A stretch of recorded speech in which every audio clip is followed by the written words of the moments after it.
Welcome back to the final segment of today's program here on the Taiwan Outlook. I'm your host, Wu Ruiguo. We will continue our conversation with His Excellency Mr. Yang Chin-tien, who is the Foreign Minister of the Republic of China here on Taiwan. Minister Yang, we understand that at the beginning we talked about your personal career development, including many overseas assignments, in places in Europe, in Australia, and in the United States. And I know that being a diplomat may be your career objective, but certainly it can be a difficult adjustment or transition for your family members. For example, for children's education, if they need to adapt to a new environment, to new friends. Yes. Was that ever a time of difficulty for your family and for your family members, like your children? Well, I believe that to some extent, yes. Oh, okay. It's also a rather challenging kind of career, not only for myself, but also for them. Yes. But they have to be very understanding, and I'm very fortunate. Yes. My wife has been very supportive. Yes. She has been following me wherever I've been assigned to work.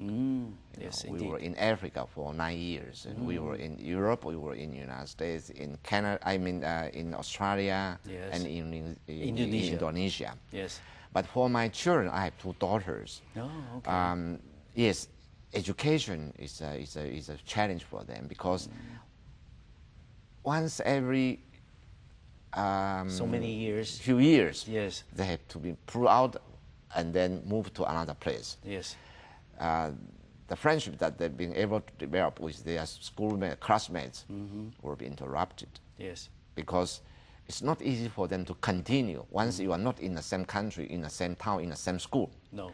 So it's very it's hard for them to adjust Yes. when they are moved to a new place and enrolled in a new school. But fortunately, my 2 daughters have been adapted to the new situation, this kind of life, quite well.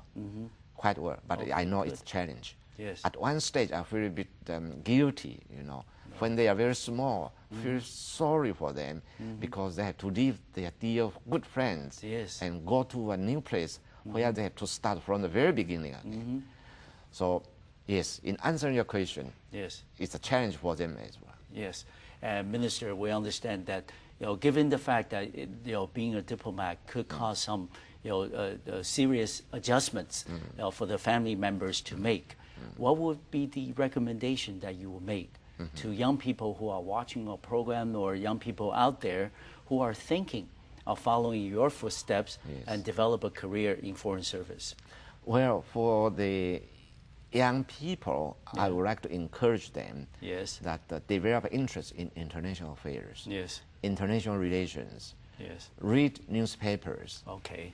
read as much as possible, comprehensive understanding of Okay. the world situation, Okay. the current events. Okay. Number 2, they have to know everything about something, but not Okay. easy. No. You want to become an expert, yes. But if you want to know something about everything, it's Yes. easier. Okay. And being a diplomat, you really have to know something about everything. Yes. It's a cross-disciplinary, training. Yes. You don't only have to know international affairs, you have to know environmental protection, Yes. climate change, Yes. Energy crisis, Indeed. alternative, and everything. Yes. You have to know something about everything. That's number 2 Okay. advice that I would give them. Okay. But for the, family members of Yes. a diplomat, I believe that it's also beneficial for them Yes. to see move different from one parts, yeah. exactly to move from one country to another, to widen their scope of vision. Yes. To know the world better. We believe that if from the very beginning, when they are young, from the very beginning, they have this kind of world vision, world concept, then it's very good for their future development. They will understand a lot of things easier, Yes. and they will develop their career, no matter what kind of career they're easier. Okay, good. Minister, you mentioned that key point about young people broadening their mind and being the absorber of different kinds of information and develop interest in different disciplines and different areas.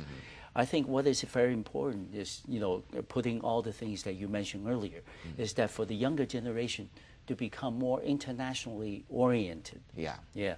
We understand that, for example, our program is probably the only program here in Taiwan that's locally produced, but it's 100% in English. And as a diplomat, then, Minister, would you then think that there are more things that we can do in terms of our English education here, in terms of making Taiwan, especially our youth, more internationally oriented? Well, yes, I believe that this program has provided a very good example. Thank you.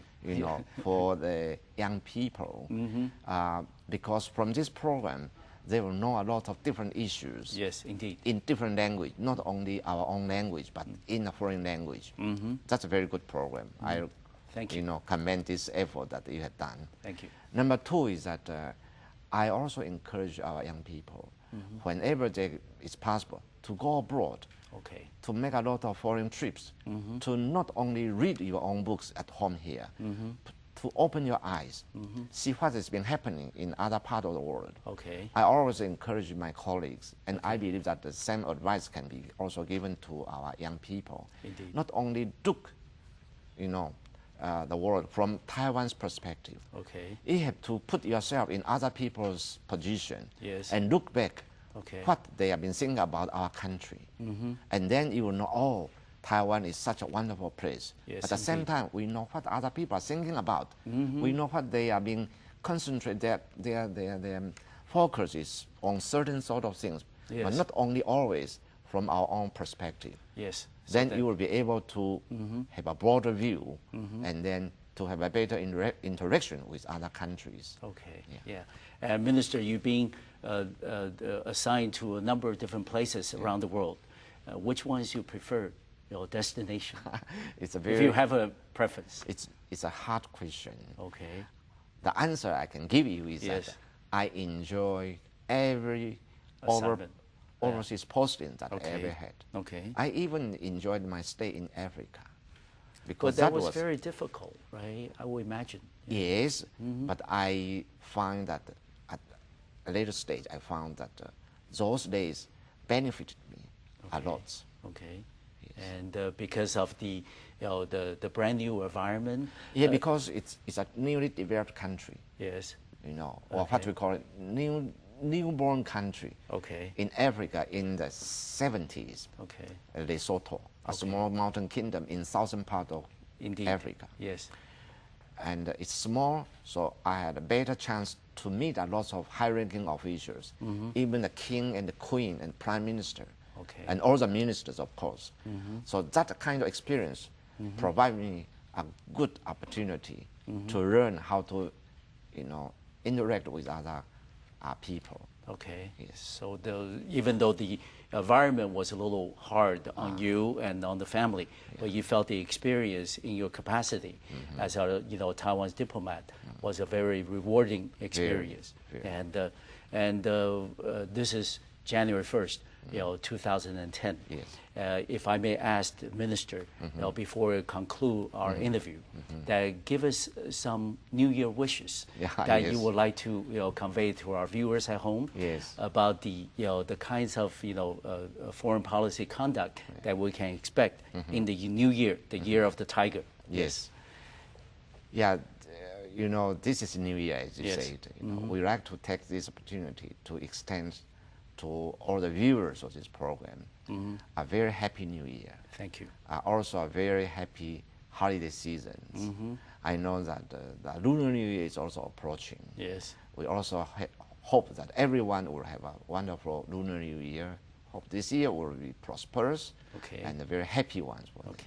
All right. And I also hope that the future of our country, will be brighter. Okay. And our relations with other countries will be further enhanced with the help of our compatriots overseas. Okay. Yeah.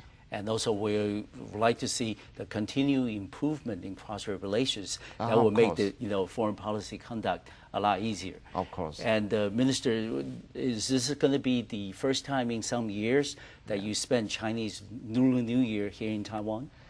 That's right. Yes. That's right. Yeah, I would imagine. Yes. Quite often you find that the Lunar New Year in Other places. other places not as Yeah, it's not the same. Not the same. Yes. The children at home this year, or are they overseas continuing with their work and study? They will all come back for the New Year. Yes. Good. Yes. And we'll certainly look, for all the best, for Minister and your family, and certainly wish all the success in the continued policies that you would like to push, for Taiwan's international space and our foreign affairs. Yeah. And certainly in the future, like you mentioned, foreign policy is not so far away from our daily lives. If it's anything that, all the viewers watching our program, and myself included, that we can be a part of Taiwan's continued effort to be an international responsible stakeholder, please let us know. Yeah.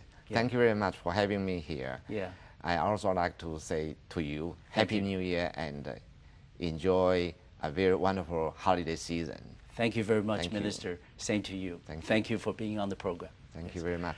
I want to thank the viewers for watching our program today, and Happy New Year to all of you. I'll see you next time on Microfilm Television. Thank you.